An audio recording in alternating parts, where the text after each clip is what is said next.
नमस्कार दोस्तों, स्वागत है आपका हिंदी नॉलेज शो में। तो दोस्तों, जैसा कि आप जानते ही हैं कि भारत सरकार ने इस साल का बजट संसद में पेश कर दिया है और इस बार के बजट में सबसे इंटरेस्टिंग चीज ये खोजी जा रही थी कि भारत सरकार भारतीय सेना पर और देश की सुरक्षा पर कितना खर्च करने जा रही है। क्योंकि आप लोग जानते ही हैं कि इस साल दुनिया भर के जितने भी देशों में बजट पेश किए गए हैं, सभी ने अपने डिफेंस बजट को यानी कि अपनी सुरक्षा पर ज्यादा खर्च करना शुरू कर दिया है। इसका सबसे बड़ा उदाहरण है अमेरिका। अमेरिका ने चीन के खतरे को देखते हुए अपने मिलिट्री बजट को $750 बिलियन से बढ़ाकर $850 बिलियन कर दिया है। वहीं हमारा पड़ोसी देश पाकिस्तान, जो लगभग बैंकरप्ट होने की कगार पर खड़ा है, उसने भी इस साल के अपने मिलिट्री बजट में 11% की जबरदस्त बढ़ोतरी करी है। वहीं बात करें चीन की, तो चीन का मिलिट्री बजट भी $210 बिलियन से बढ़कर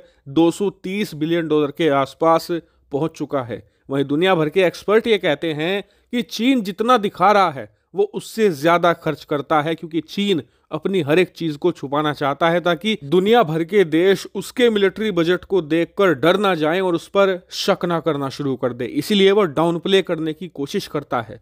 ओवरऑल देखें तो दुनिया के हर एक देश अपनी सेना को मजबूत करने में लगे हुए हैं, क्योंकि सभी को लगता है कि आने वाले 3-4 सालों के बाद दुनिया भर में जबरदस्त टकराव शुरू हो सकता है। और इसीलिए कहा यह जा रहा था कि भारत को भी अपने मिलिट्री बजट में जबरदस्त तेजी लानी होगी, क्योंकि जब चीन जैसा दुश्मन आपके दरवाजे पर खड़ा हो तो आप अंदाजा नहीं लगा सकते कि कब क्या हो जाए। इसीलिए इस बार के मिलिट्री बजट पर सबकी निगाहें थी और सरकार ने फिलहाल सभी को निराश नहीं किया है। दरअसल भारत सरकार ने इस साल के मिलिट्री बजट में पिछले साल के मुकाबले 13% की भारी भरकम बढ़ोतरी कर दी है और अब हमारा मिलिट्री बजट करीबन 5.94 लाख करोड़ रुपए हो चुका है। बिलियन में बताऊं तो लगभग $72.6 बिलियन। जी हां, भारत आने वाले 12 महीनों में लगभग $72.6 बिलियन खर्च करेगा अपनी सेनाओं पर। और आपको बता दूं कि जो आंकड़ा ये बताया गया है ना, भारत इससे ज्यादा ही खर्च करने वाला है। क्यों? क्योंकि पिछले साल भारत ने ऐलान किया था कि हम अपनी सेना पर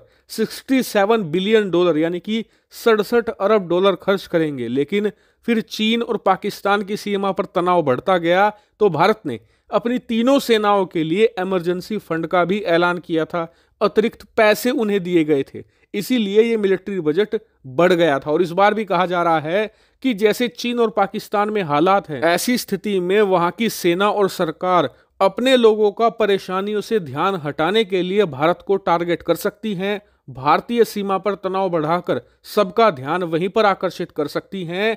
और इसलिए भारत आने वाले 12 महीनों में बीच बीच में आप देखेंगे कि अपनी सेनाओं के लिए अतिरिक्त फंड भी रिलीज करता रहेगा, ताकि वो इमरजेंसी में हथियार खरीदकर अपनी जरूरतें पूरी कर सके। इसीलिए आप देखेंगे कि जब सीपरी की रिपोर्ट आएगी, यानी कि स्टॉकहोम पीस रिसर्च इंस्टीट्यूट की जब रिपोर्ट आएगी, तो उसमें भारत का मिलिट्री बजट आपको $75 बिलियन के आसपास दिखेगा। लेकिन अब आपका सवाल होगा कि क्या $75 बिलियन इनफ होगा? क्या इस पैसे की मदद से हम चीन पाकिस्तान का मुकाबला कर पाएंगे? तो देखिए, अगर आप अमेरिकी स्टैंडर्ड से देखें तो भारत का मिलिट्री बजट बिल्कुल परफेक्ट बैठता है, क्योंकि अमेरिका का ये स्टैंडर्ड है कि अगर कोई भी देश अपनी जीडीपी का 2 से लेकर 2.5% अपनी सेना पर खर्च करता है तो उस देश को सुरक्षा को लेकर चिंतित नहीं होना चाहिए। क्योंकि अगर आप अपनी सेना पर 2 से लेकर 2.5% खर्च करते हैं ना, तो आपके देश की इकोनॉमी भी बहुत तेजी से आगे बढ़ेगी, आप इकोनॉमिक पावर हाउस बनेंगे और साथ ही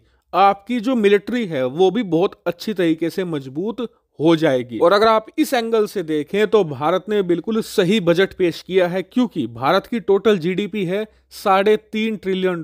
भारत सेना पर खर्च करेगा 73 से लेकर $75 बिलियन, यानी कि भारत की जीडीपी का 2% से ज्यादा ही ये बैठेगा। इसलिए ये बजट उस हिसाब से तो सही है, लेकिन चीन पाकिस्तान के खतरे को देखते हुए अब भी कम है। लेकिन एक्सपर्ट ये कह रहे हैं कि जैसे जैसे भारत की जीडीपी बढ़ती जाएगी, भारत का मिलिट्री बजट भी तेजी से बढ़ता जाएगा। हालांकि मुझे पता है आप में से कुछ लोग निराश हो गए होंगे कि यार भारत का मिलिट्री बजट अब भी $70 बिलियन के आसपास ही है, जबकि चीन का 200 प्लस है। हमें भी कम से कम 200 नहीं तो $150 बिलियन तो खर्च करने ही चाहिए थे। तो देखिए, बात आपकी सही है, लेकिन हम चीन से टक्कर लेने की चक्कर में खुद पाकिस्तान नहीं बन सकते। हमें अपनी एजुकेशन पर भी पैसा खर्च करना है, हमें अपने हेल्थ केयर सिस्टम पर भी और अपनी इकोनॉमी को भी मजबूत रखना है। तभी हम आने वाले समय में चीन को प्रॉपर तरीके से हरा पाएंगे। हालांकि इस पूरी रिपोर्ट पर आपका क्या मानना है, कमेंट करके जरूर बताएगा। Thank you very much for watching video.